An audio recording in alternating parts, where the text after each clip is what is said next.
감사합니다. 폴란드 속담에 봄은 처녀, 여름은 어머니, 가을은 미망인, 겨울은 계모라는 말이 있습니다. 만약에 인생에 사계가 있다면 겨울은 노년기에 해당될 것이고, 또는 나이와 관계없이 죽음에 임박한 시간은 겨울이라고 볼 수 있습니다. 사도 바울은 신약 성경의 절반 가까이를 기록한 그런 성경을 썼는데, 마지막 성경이 오늘 읽은 디모데후서입니다. 첫 번째 성경은 데살로니가 전서를 보냈다고 하고, 마지막 편지는 디모데후서를 보내고 얼마 안 있고 로마에서 순교했다고 전해지고 있습니다. 우리나라의 기독교 단체에도 한때 유서 쓰기 운동, 유산 안 남기기 운동을 전개한 적이 있습니다. 이 땅에서 하나님 주신 복을 누리고 살았으면 끝나지, 유산을 남기지 말자. 그리고 또 유서를 미리 써보자. 왜냐하면 아무리 또렷한 기억도 흐릿한 잉크를 이길 수 없습니다. 기록으로 남기는 것이 중요하다는 거예요. 오늘 디모데후서를 읽어보면은 그 마지막 절, 우리가 사도 바울의 마지막 편지에 4장 21절 22절을 보시면은 너는 겨울 전에 어서 오라.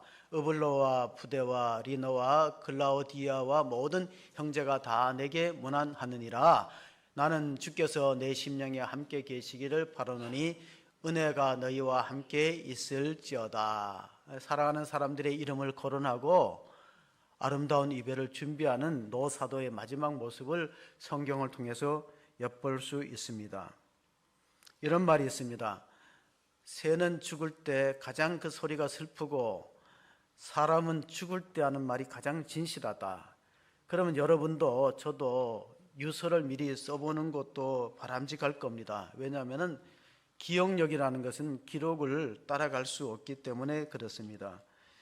사람과 하나님의 차이점이 뭘까요? 민수기서 23장 19절을 보면은 하나님은 인생이 아니시니 거짓말을 하지 않으시고, 사람이 아니시니 거짓말을 하지 않으시고, 인생이 아니시니 후회가 없으시도다. 어찌 그 말씀하신 바를 행하지 않으시며 하신 말씀을 실행하지 않으시라. 사람과 하나님의 결정적인 차이는, 하나님은 언약에 신실하신 분이고 사람은 약속을 하고 잘 못 지키는 경우가 종종 있습니다. 우리가 결혼식에도 성혼 선언문 서약을 하고, 또 우리가 나라와 나라도 평화조약을 만들지만 이것이 잘 지켜지지 않기 때문에 오늘 사도 바울은 겨울이 오기 전에, 인생의 겨울이 오기 전에 준비하라, 세 가지를 준비하라 그랬어요. 추위를 막기 위해서 겉옷을 가져오라고 부탁합니다. 왜냐하면 그 당시에 감옥은 너무나 난방이 안 되고 추웠습니다. 그래서 겉옷을 위에 걸치고 기도에 무릎을 꿇고 하나님께 기도하겠다는 뜻입니다. 또한 관계 회복을 위해서 사람들의 이름을 거론하면서 나하고 불편했던 사람들도 다 이렇게 마지막 하회의 악수를 요청하고, 마지막으로 가장 중요한 것은 성경 말씀, 가죽종이에 쓴 것을 가져오라고 부탁하고 있습니다. 여러분도 그렇겠지만 저도 이번 주간이 참 마음이 무거웠어요. 그래서 설교 준비하는데 자꾸 집중이 안 되면서 참 어려움을 겪었습니다. 구약 성경 읽어보면은 모세가 이스라엘의 지도자인데, 모세가 죽고 나서 리더십에 공백이 오고 지도자의 부재가 있을 때 하나님께서 여호수아에게 주신 말씀이 있습니다. 그 위기의 시대에 주신 말씀을 한번 같이 읽어보도록 하겠습니다. 여호수아서 1장 7절 8절의 말씀입니다. 오직 강하고 극히 담대하여 나의 종 모세가 내게 명령한 그 율법을 다 지켜 행하고 우로나 좌로나 치우치지 말라. 그리하면 어디로 가든지 형통하리니 이 율법책을 내 입에서 떠나지 말게 하며 주야로 그것을 묵상하여 그 안에 기록된 대로 다 지켜 행할 것이라. 그리하면 내 길이 평탄하게 될 것이요 내가 형통하리라. 자, 우리 민족의 앞날이 평탄하고 형통한 길을 걸어가려면 우로나 좌로나 치우치지 말고 하나님의 말씀으로 돌아와야 된다. 그것이 위기의 시대에 주시는 하나님의 해답입니다. 저는 전문가는 아니지만 생각을 해봤어요. 왜냐하면 1950년도의 상황하고 지금하고 세 가지가 비슷해요. 개인적인 견해니까 여러분의 생각은 다를 수 있어요. 첫째, 우리가 45년도에 해방을 맞고 나서 신탁 통치 반대와 찬성을 피켓을 들고 시위했어요. 신탁 통치를 반대한다, 한쪽은 찬성한다 그랬어요. 그리고 그 당시에 미국의 에치슨 라인이 그어졌어요. 이 에치슨 라인은 뭡니까? 국동 방위성에 한반도는 제외한다는 겁니다. 이거 왜 비슷하면 트럼프가 집권하면서 자국 보호조의로 들어섰어요. 관세 무역을 높이고 외국 군대를 철수할 수도 있다. 방위비를 과도하게 올려서 불응하면은. 그러니까 에치슨 라인이 그어진 것하고 트럼프가 미국 대통령하고도 47대 비슷하고 좌우 이념 갈등이 극도로 임한 것도 비슷하고, 또 하나 뭐냐? 러시아와 북한이 군사 동맹을 맺었어요. 중국이 지원합니다. 그러므로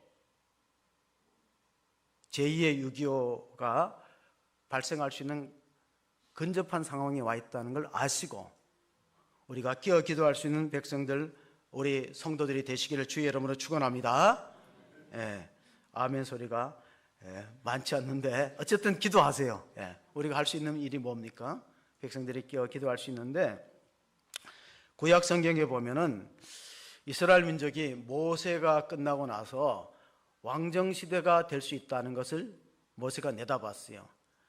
이방 나라처럼 왕을 세워서 우리 백성을 다스리게 해주세요 할 때 왕의 금기사항과 지켜야 할 것을 모세는 신명기 17장 16절 17절에 말씀하셨습니다.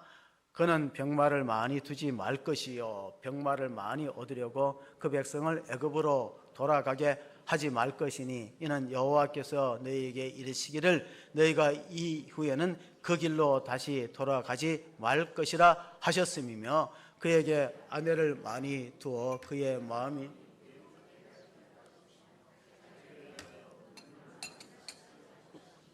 세 가지 금기사항이 있는데, 왕이 지켜야 할 금기사항은 은금을 많이 쌓아두지 마라, 아내를 많이 두지 말라.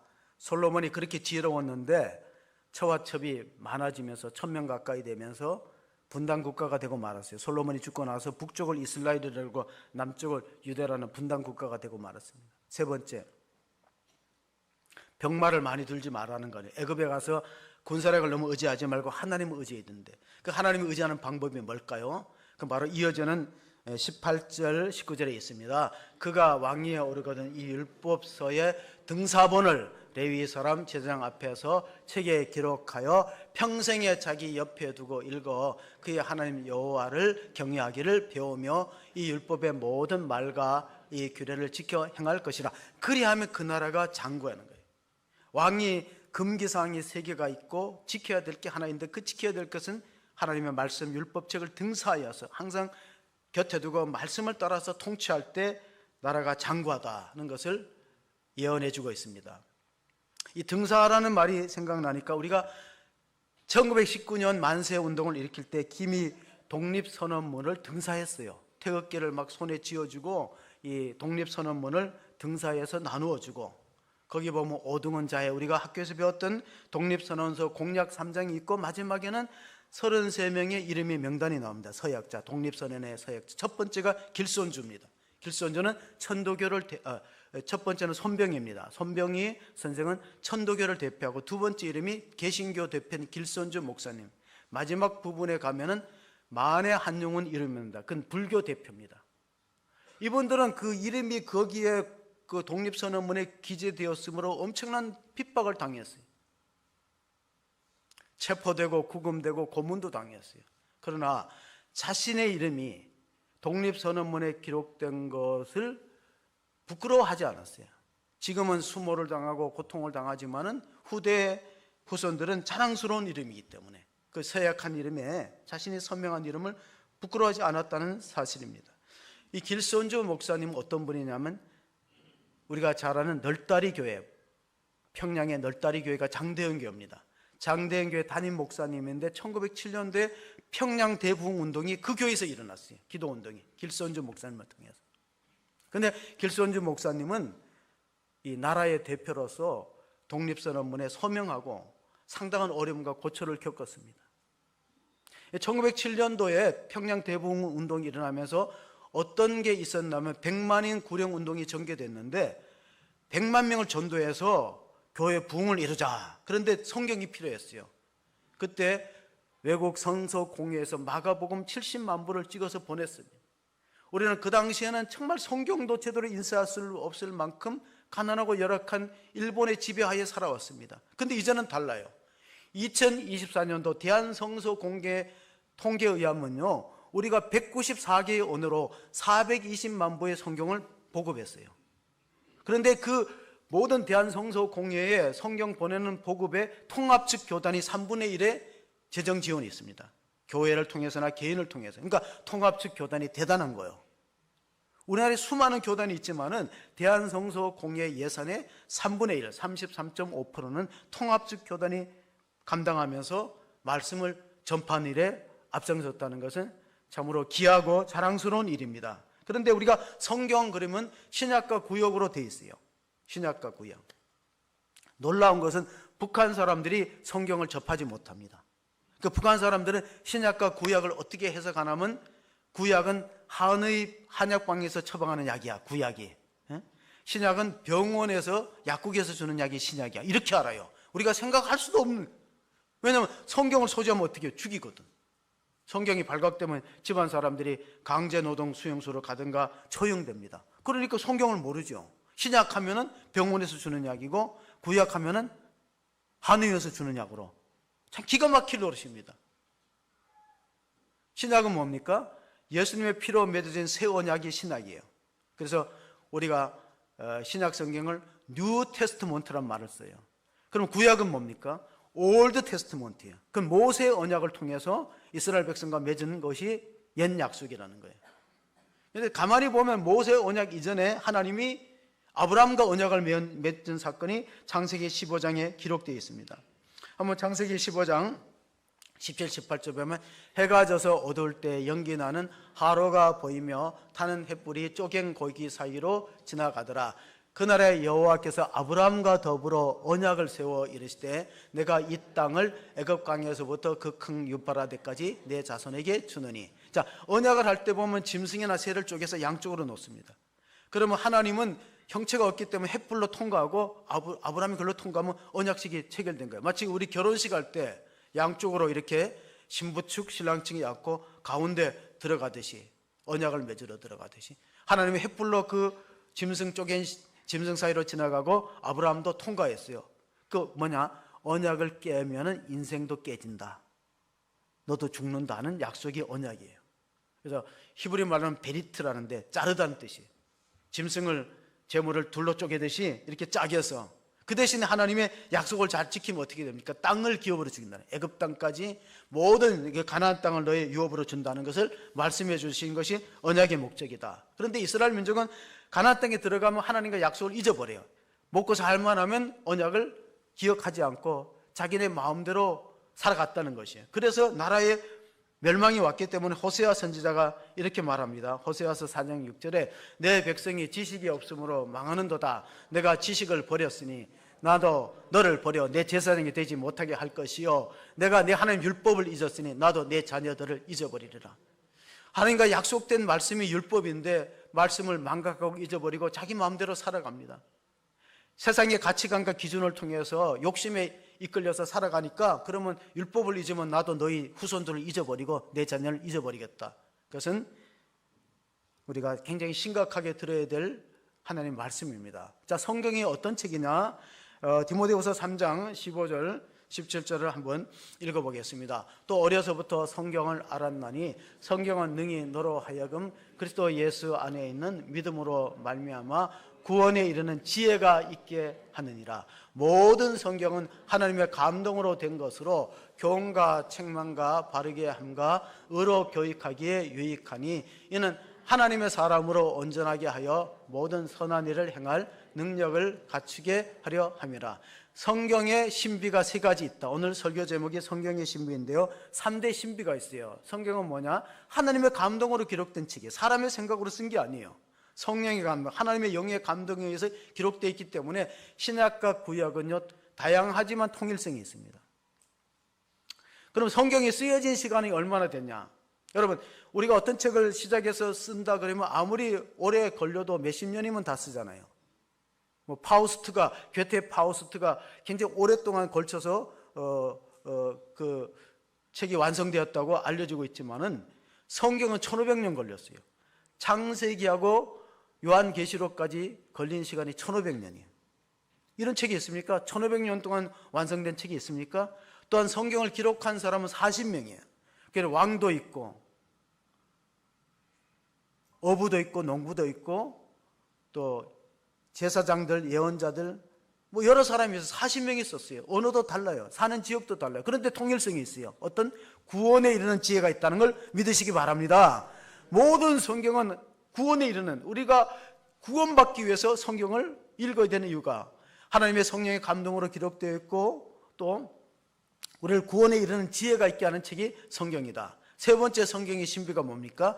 하나님의 사람으로 구비시켜서 선한 일을 할 수 있는 능력을 부여하는 책이 성경입니다. 왜냐하면 내가 선한 일을 하고 싶어도 능력이 안 되면 못 하잖아요. 능력이 안 되면 못 하는 거예요.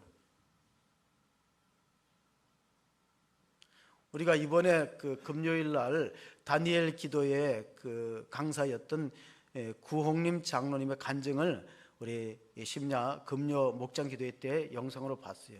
그분은 안산에 있는 그 반월공단에 있는 우성염직 대표입니다. 성경에는 다양한 번역이 있어요. 다양한 번역이 있는데 자기 삶으로 성경을 번역하는 거 얼마나 힘듭니까? 근데 그분은 이제 성경 말씀대로 지키려고 애를 썼다는 간증을 우리가 들으면서 참 대단한 번역을 했다. 이 성경에는 다양한 번역이 있는데 그 중에 킹 제임스 번역이 있어요. 킹 제임스 번역.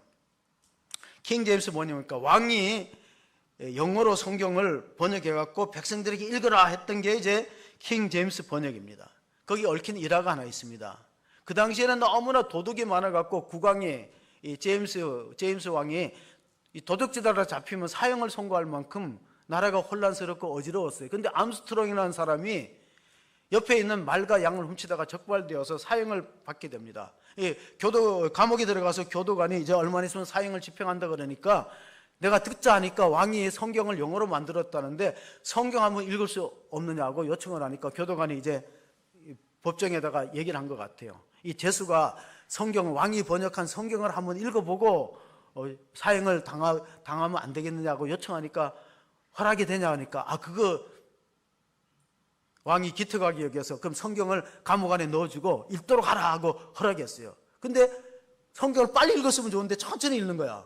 왜 그래 천천히 읽으니까 하나님 말씀은 참 묵상하면서 마치 소가 풀을 먹고 되새김하듯이 한 절 한 절 읽어야 된다고 주장하면서 천천히 읽는 거예요. 그러니까 교도관이 빨리 읽어라. 성경을 다 읽으면 이제 사형을 집행해야 되는데.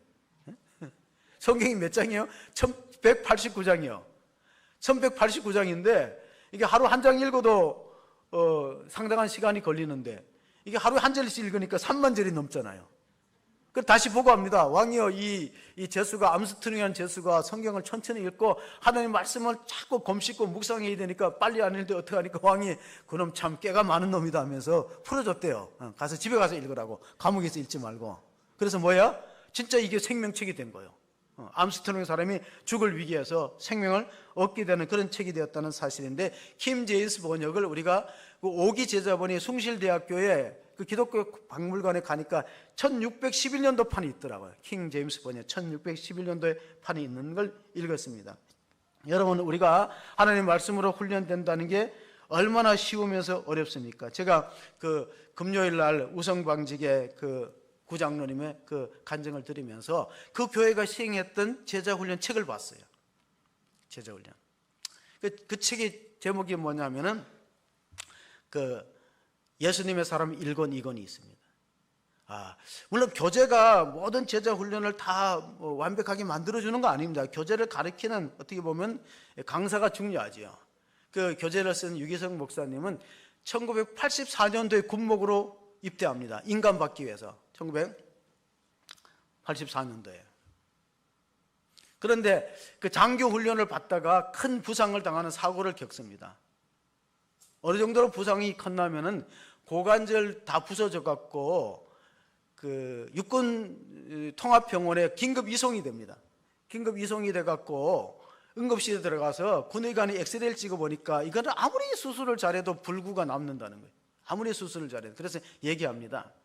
내가 최선을 다해서 수술해 보겠지만 군의관이 지금 부상 정도가 너무 심각해 갖고 내일 수술한다 그래도 10중 8구는 다리를 전다. 그러니까 이 유기성 목사님이 병상의 자리에서 밤 11시에 하나님 이름을 불러봤대요. 그 책에 나온 내용으로, 간증의 내용으로 보면 하나님 아버지. 우리는 3대째 목회자입니다. 나는 성실하게 복음을 전하기 위해서 이게 군목으로 지원해서 훈련을 받는데 이게 어떻게 된 겁니까? 아무 응답이 없더래요. 하나님 아버지 두 번째 불러봤대요. 세 번째 하나님 아버지 하는데 갑자기 통곡이 터지면서 자기의 모습을 바라보았다는 거예요. 정말 내가 주님을 사랑하고 복음을 전하기 위해서 군목으로 지원했는가? 아니다. 일반 사병보다가 군목은 훨씬 편하고 또 월급도 많고 대우받으니까 그렇게 내가 군목을 지원한 게 아니냐. 이게 회개가 막 터져나와요. 처음에는 하나님, 이게 사고가 너무 크니까요. 84년도거든요. 이게 이제 집에 아내하고 부모님한테 알려야 되잖아요. 내가 훈련 받다가 큰 이제 골절상을 당했다. 그런데 그걸 알릴 사람도 마땅하지 않아요. 고독한 순간에 마치 야곱이 창세기 32장에 보면 한두 뼈가 부러지는데 한두 뼈가 고관절이거든요. 한두 뼈가 부러지는 고통을 당해서 그 야곱의 이름이 이스라엘로 바뀌죠. 하나님 앞에 절대적으로 매달리는. 아마 목사님도 절대적으로 매달린 것 같아요. 하나님 저를 어떻게 좀 해보세요. 그러다 나중에는 하나님 다리를 저러도 줬습니다. 내 오른 다리를 하나님께 드리겠으니. 그런데 기적이 일어난 게 수술이 잘 되었다는 거예요. 그리고 추가 수술을 2번 더 했어요. 추가 수술을. 그러니까 3번의 수술을 거쳐서 흉터는 크게 남았는데 다리를 절지 않게 한 것은 하나님의 은혜다. 하나님이 기적적으로 자기 기도를 응답하고 하나님의 손길로 수술해 주셨다는 것을 간증하고 있습니다. 여러분, 우리가 살아가다 보면 인생에 절박한 위기가 닥칩니다. 그때 하나님 말씀으로 돌아올 수 있기를 바랍니다. 히브리서 4장을 읽어보면 하나님 말씀은 살았고 운동력이 있다는 거예요. 하나님 말씀은 살아있고 활력이 있어 좌우의 날선 어떤 것보다도 예리하여 혼과 영과 및 간절과 골수를 찔러 쪼개기까지 하며 또 마음의 생각과 뜻을 판단하나니 지으신 것이 하나도 그 앞에 나타나지 않음이 없고 우리의 결산을 받으실 이의 눈앞에 만물이 벌거벗은 것 같이 드러나니라. 그래서 자신은 그 오른다리 흉터를 볼 때마다 겸손해진다는 거예요. 사람은요,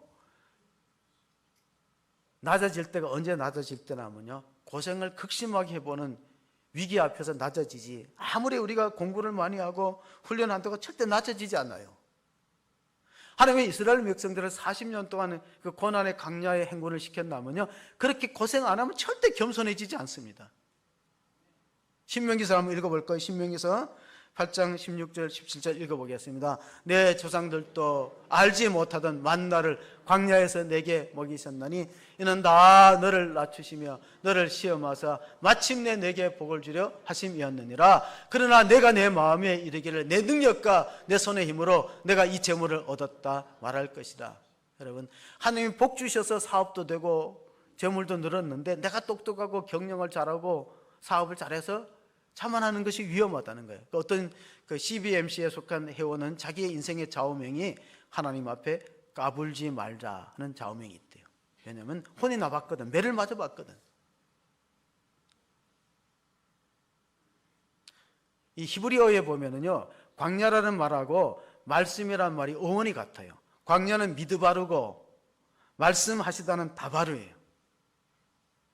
그럼 왜 광야와 말씀이 어원이 같으냐면요, 하나님 말씀은 언제 잘 들려오냐면요, 되게 아플 때, 인생의 위기가 닥쳤을 때, 사업이 존폐에 서 있을 때, 그때 말씀이 들려온다는 거예요. 잘 되고 잘 나가고 편안하고 안정될 때는 말씀이 귀에 안 들어오는 거예요.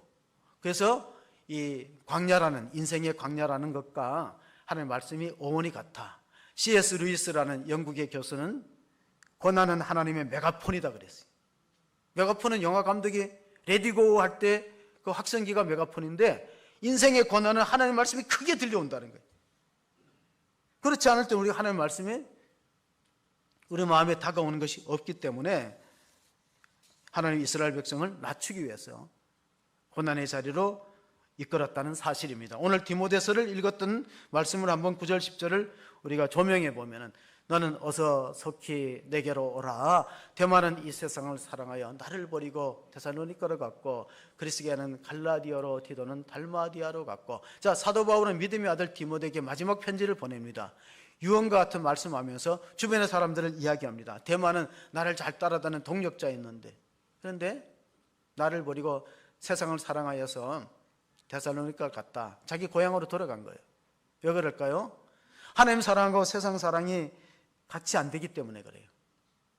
우리가 세상의 가치관과 문화를 따라 살면은 하나님의 말씀을 순종하기 어렵다는 그런 결론에 도달하게 됩니다. 이어지는 11절 12절에 보면은 누가만 나와 함께 있느니라. 내가 올 때 마가를 데리고 오라. 그가 나의 일에 유익하니라. 두기고는 에베소로 보내었느라. 두기고는 어떤 사람이냐면 바울이 옥중에 있을 때 편지를 전달했어요. 에베소 교회하고 또 골로새 교회 편지를 전달한 사람이 두기고고, 마가는 여러분이 잘 아는 것처럼 그 마가의 다락방 초대교회 마가의 다락방집 아들이 마가 요한입니다. 누가는 의사였습니다. 골로새서 4장 14절에 보면 사랑받는 의사 누가가 내 곁에만 남아요. 다 떠나가고 의사만 남아있는. 그래서 노년에는 어떤 게 중요하면요, 노년은 병원 가까이 사는 게 중요합니다. 왜냐하면 사도 바울도 의사 누가만 내 곁에 있다 그러잖아요. 다 떠나가고. 마가는 나하고 한때 안 좋은 관계가 있지만 데려오라는 거예요. 마가가 어떤 사람입니까?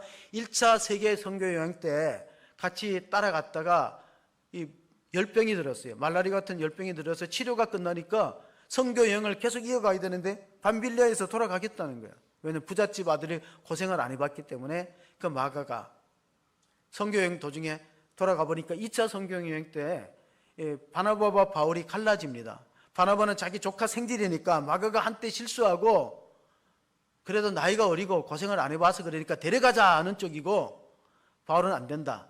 선교가 무슨 장난이냐. 그 중간에 포기하고 가는 사람을 왜 데려가느냐.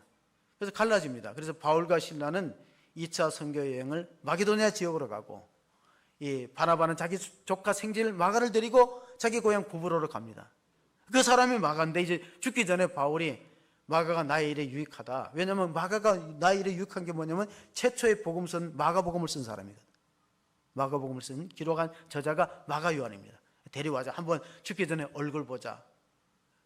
관계를 회복하기 위해서 부르셨던 것입니다. 그리고 가장 중요한 말씀은 4장 13절에 있습니다. 같이 읽어보겠습니다. 내가 올 때 내가 드로아의 가보의 집에 있는 돈 겉옷을 가지고 오고 또 책은 특별히 가죽종이에 쓴 책을 가져오라. 가죽종이는 성경을 말합니다.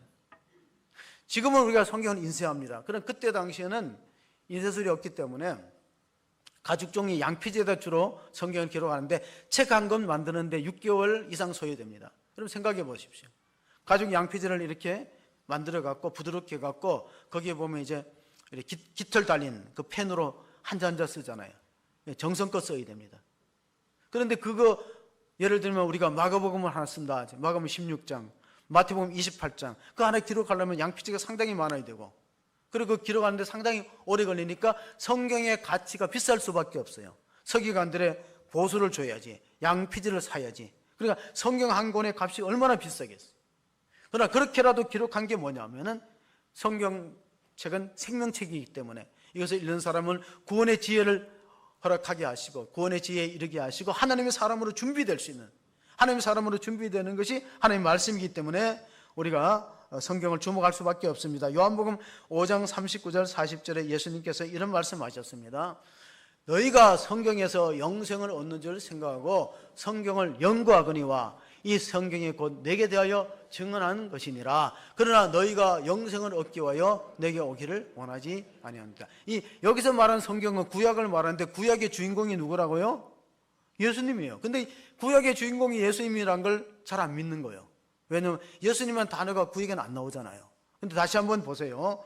요한복음 5장 우리가 39절을 다시 한번 보겠습니다. 너희가 성경에서 영생을 얻는 줄 생각하고 성경을 연구하거니와 이 성경이 곧 내게 대하여 증언한 것이라. 이 말은 뭡니까?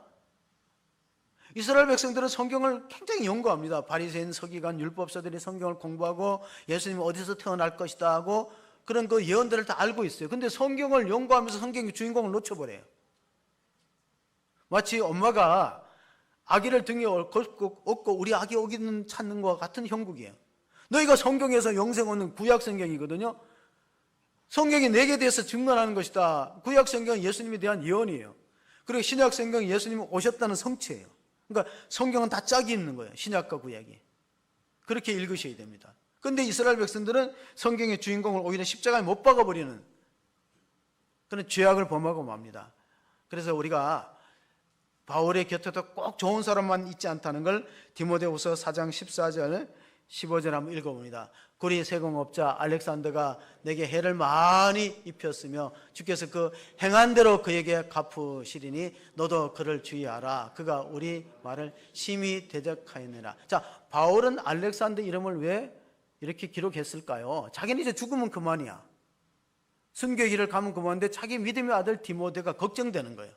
왜냐하면 알렉산더는 교회를 힘들게 한 사람이다. 내 말을 자꾸 대적하고 반기를 들었던 사람이니까 그 사람은 그런 역사적 사명을 띠고 태어난 사람들이 있어요. 그런 사람은 다음 사역자도 반드시 그렇게 할 거니까 네가 좀 조심하라는 말씀을 해주고 있는 거예요. 그게 16절, 17절의 말씀입니다. 16절, 17절. 내가 처음 변명할 때 나와 함께한 자가 하나도 없고 다 나를 버렸으나 그들에게 허물을 돌리지 않기를 원하노라. 주께서 내 곁에 서서 내게 힘을 주심은 나로 말미암아 선포된 말씀이 온전하게 전파되어 모든 이방인이 듣게 하려 하심이니 내가 사자의 입에서 건짐을 받았느니라. 그러니까 초대교회 성도들은요, 세상에는 사자처럼 담대하고 사도 앞에는 양처럼 순했어요. 대부분이 그랬어요. 사도들의 발 앞에 바나바도 그렇고 사도들의 말에는 순종적이었지만 세상을 향해서는 사자같이 담대했어요. 그런데 그렇지 않은 사람이 종종 있어요. 그게 알렉산더라는 거예요. 알렉산더는 후메네와 더불어서 또 빌레도와 짝을 이루면서 교회 안에 잘못된 가르침을 가지고 들어오고 또 사도 바울의 목회에 대해서 상당한 그런 이제 반대, 대적하는 그런 형상을 보였기 때문에 우리 선배 원로 목사님들이 이런 말을 했어요. 목회라는 건 참 이상하다. 천사처럼 목회해도 반대자가 있고 참 악마처럼 목회를 해도 지지자가 있다. 이게 세상의 이치와 비슷하지 않습니까? 세상도 그래요. 다 지지자가 있고 반대자가 있는데 예수님이 그렇게 12제자를 사랑으로 섬기고 가르쳐도 가룟 유다가 나오듯이 이 알렉산더 같은 사람이 나오니까 하나님께서 우리 이 바울의 마지막 편지를 통해서 디모데에게 그런 사람을 잘 주의해서 너도 목회할 때 지혜롭게 잘하라는 말씀을 주시고 끝으로는 축복의 인사를 합니다. 그 축복의 인사가 18절에 들어있습니다. 18절을 한번 읽어보시면 주께서 나를 모든 악한 일에서 건져내시고 또 그의 천국에 들어가도록 구원하시리니 그에게 영광이 세세 무궁토록 있을지어다. 아멘. 살다 보면은 뜻하지 않는 위기의 순간을 맞이하게 됩니다. 그런데 놀라운 거는 세상이 불안정하고 위기가 될수록 성경 판매량이 증가됐습니다. 예를 하나 들어보면 2001년도에 9.11 테러 사건이 났을 때 미국의 성경이 동이 다 났어요. 서점에 성경을 찾을 수가 없어요. 57%나 성경 판매량이 급증됐습니다. 최근에도 늘어납니다. 2020년 코로나가 있을 때 늘어났습니다. 왜냐하면 위기의 시대는 우리가 하나님께로 돌아오고 말씀을 주목해야지 답이 있지.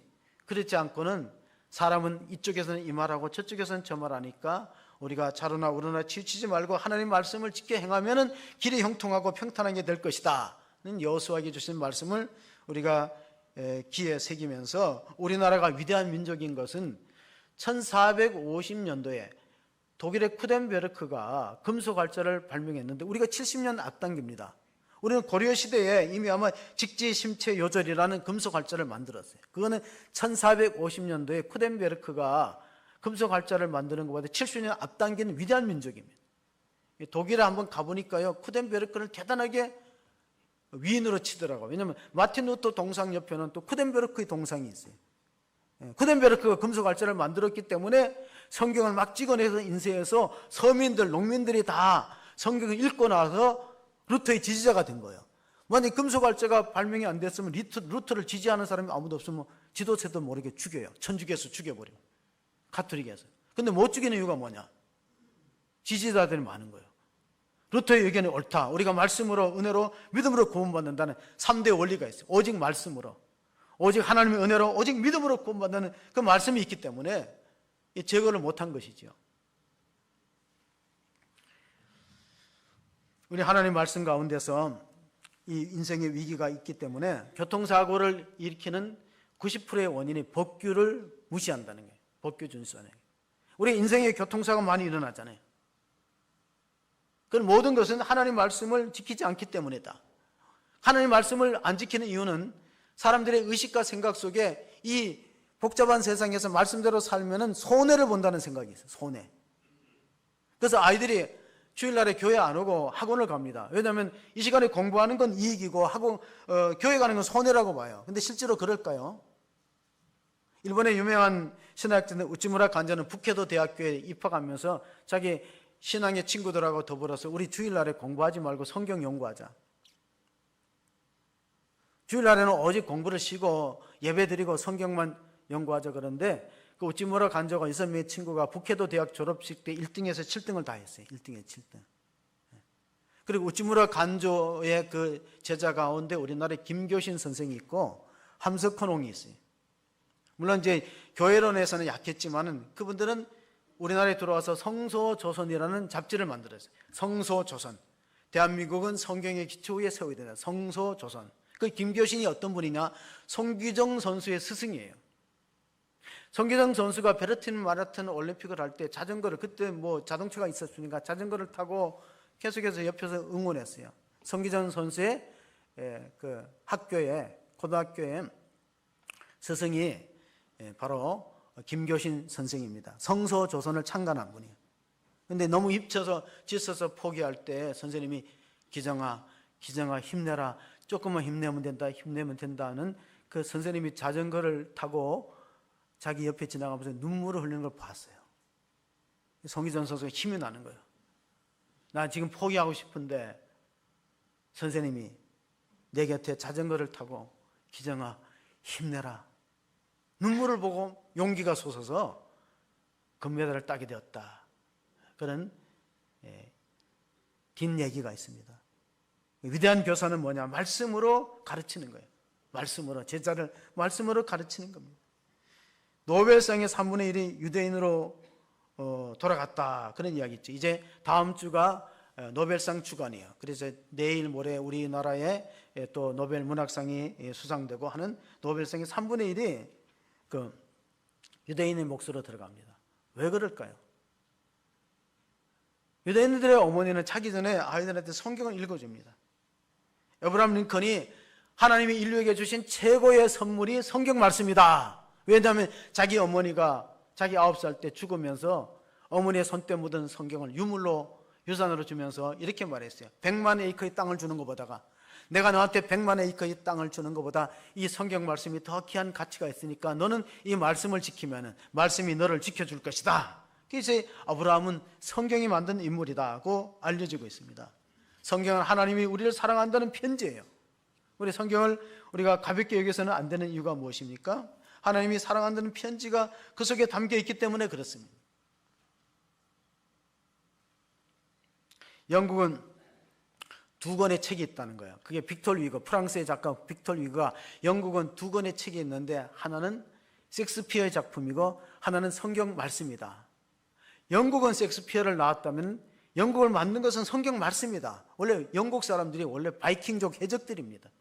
성경이 신사의 나라를 만들었기 때문에 하나님의 말씀은 어떤 능력이 있는가? 우리가 끝으로 읽을 말씀이 요한복음 20장 30절 31절 예수께서 제자들 앞에서 이 책에 기록되지 아니한 다른 표적도 많이 행하셨으나 오직 이것을 기록하면 너희로 예수께서 하나님의 아들 그리스도이심을 믿게 하려 함이요 또 너희로 믿고 그 이름을 힘입어 생명을 얻게 하려 함이니라. 자, 성경의 기록 목적은 2가지예요. 예수가 하나님인 걸 믿게 하는 거고 예수가 하나님의 아들을 믿으면 영생 얻는 것이다. 이게 성경의 기록 목적입니다. 다른 게 목적이 있는 게 아니에요. 그러니까 성경을 읽을 때 이런 목적으로 읽어야 되는데 다른 목적을 읽으니까 성경이 재미없는 거예요. 성경은 2가지예요. 성경 읽다 보면 예수가 하나님이고 하나님의 아들이구나. 하나님이 인간에게 오신 분인가 믿어지는 거예요. 그럼 그 믿음을 가지고 뭘 얻어요? 영생과 구원을 얻는 것을 믿으시기 바랍니다. 확신을 가져야 됩니다. 그럼 하버드 대학교의 경제학 교수였던 로버트 베로가 59개국의 경제 성장률을 조사했는데 놀라운 결론이 나옵니다. 그분은 신앙인이 아니에요. 지옥의 존재를 믿는 사람이 많은 나라일수록 경제 성장률이 높다 그랬어요. 왜 그럴까요? 지옥이 있다는 알고 천국이 있다 아는 사람은 하나님의 말씀을 두려워할 줄 알고 약속을 잘 지키려고 하고 성실하고, 그러니까 경제가 올라가죠. 성장이. 그러니까 우리나라가 경제 성장률이 높은 것하고 신앙하고 성경하고 관련이 있다는 거예요. 관련이. 로버트 베로의 59개국의 통계, 지옥의 존재를 믿는 사람이 많은 국가일수록 경제 성장률이 높다. 하나님을 두려워하고 말씀 앞에 순종하려는 자세를 갖고 성실하니까 경제 성장률이 올라가는 거예요. 우리 대한민국은 위대한 민족입니다. 하나님의 말씀을 사랑하고 그 말씀을 읽기를 즐거워하고 주야로 묵상하고 그 가운데 기록된 대로 지킬 때 우리 앞날에 평탄하고 형통한 길이 열릴 것을 믿으시는 성도님들이 다 되시기를 주의 이름으로 축원합니다. 아멘. 걸어가시고 은혜로우신 하나님 아버지, 오늘은 성소 주일로 지킵니다. 대한민국이 참으로 암울하고 나라의 미래가 어두워서 보이지 않을 때 우리 선교사를 통해서 말씀을 받았습니다. 이제 우리는 성경을 보급하는 나라가 되었습니다.